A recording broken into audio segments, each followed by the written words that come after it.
우리는 어제 본문을 통해서 예수님이 왜 세리들과 죄인들을 영접하시고 그들과 함께 식사 교제를 하셨는지 그 이유에 대해 살펴보았습니다. 그 이유는 세리와 죄인들이 하나님께 너무 소중한 존재들이었기 때문입니다. 목자에게 있어서 잃어버린 한 마리의 양처럼, 여인에게 잃어버린 한 드라크마처럼 그들은 하나님께 너무 소중한 존재들이었지만 하나님을 떠났던 자들이었습니다. 잃어버렸던 자들이었죠.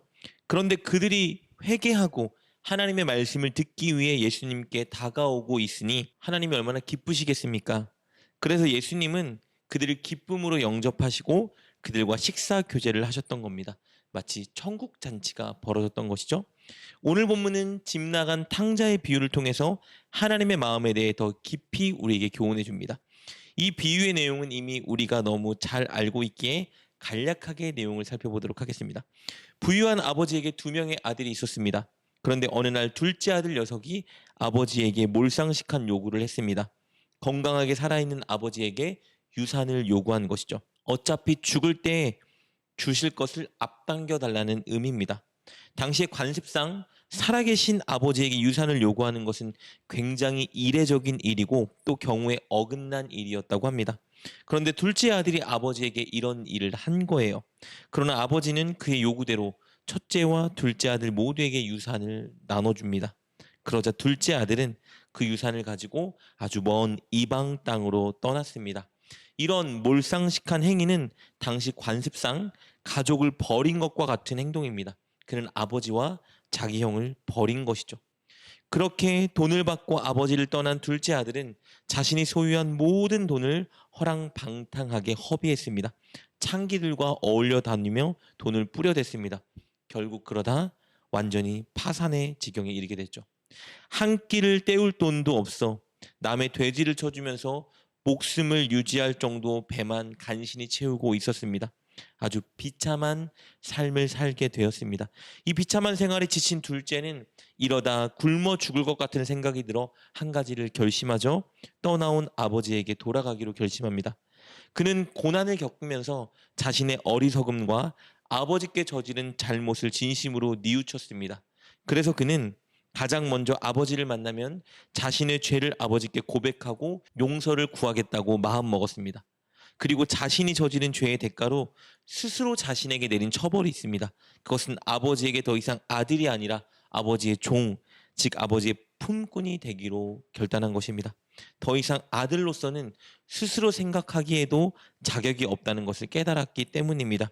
우리 18절부터 20절까지 말씀 볼까요? 내가 일어나 아버지께 가서 이르기를 아버지 내가 하늘과 아버지께 죄를 지었사오니 지금부터는 아버지의 아들이라 일컬음을 감당하지 못하겠나이다. 나를 품꾼의 하나로 보소서 하리라 하고 이에 일어나서 아버지께로 돌아가니라. 둘째 아들은 분명 아버지께 해서는 안 되는 큰 죄를 저질렀습니다. 그러나 절망적인 상황 속에서 그는 자신의 죄를 진심으로 뉘우쳤습니다. 그가 아버지께 찾아가 자신의 잘못을 아버지께 고백하고 아버지의 종이 되기로 결심한 것, 그리고 그것을 실천에 옮겼다는 것은 그가 진정한 회개에 이르렀다라는 것을 증명해 주는 것입니다. 그렇다면 본문의 비유에 나온 이 둘째 아들은 어제 본문에서 예수님께 가까이 다가왔던 세리, 창기, 죄인들과 같은 자인 것이죠. 예수님은 그들을 이 둘째 아들로 비유하고 계신 것입니다. 이 이야기로 돌아가면요, 회개한 탕자가 아버지께 돌아갈 때 정말 놀라운 장면이 등장합니다.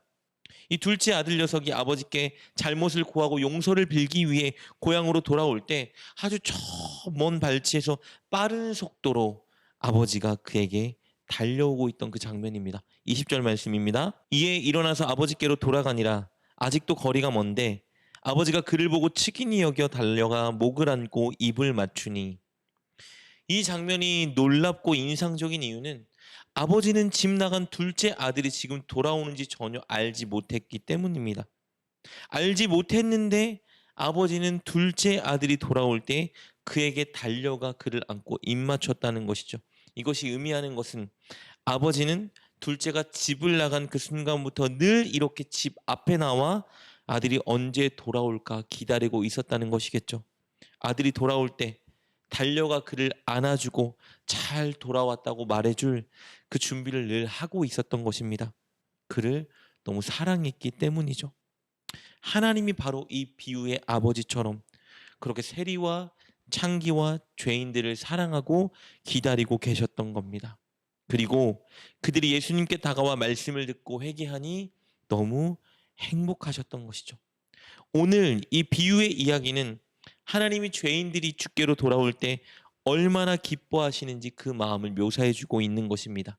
우리 22절 23절 말씀입니다. 아버지는 종에게 이르되 제일 좋은 옷을 내어다가 입히고 손에 가락지를 끼우고 발에 신을 신기라. 그리고 살진 송아지를 끌어다가 잡으라. 우리가 먹고 즐기자. 이것이 하나님 아버지의 마음입니다. 이 본문의 비유에서 아버지는 돌아온 못된 아들에게 제일 좋은 옷을 입히고 손에 반지를 끼워주고 신을 신깁니다. 돌아온 그에게 아들로서의 모든 권위를 회복시켜 주었다는 의미입니다. 그리고 아주 기쁨으로 큰 잔치를 벌입니다. 얼마나 기뻤기에 이렇게 큰 잔치를 벌였을까요? 그런데 아버지가 이렇게 기뻐할 때 아버지와 반대로 분노하고 아주 성이 가득 찬 사람이 있었습니다.